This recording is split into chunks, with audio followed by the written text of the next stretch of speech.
প্রিয় দর্শক, চলে আসলাম আবারও আপনাদের মাঝে একটি ভিডিও নিয়ে। দেখতে পাচ্ছেন আমি করিমগঞ্জ বাজারে এসেছিলাম।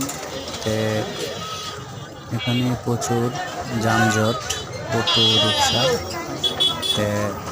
আপনাদের মাঝে তুলে ধরেছি। ভিডিওটি কেমন হয়েছে কমেন্টে জানাবেন।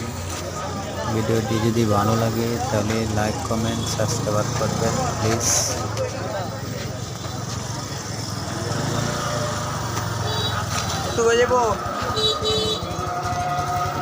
বুঝে দে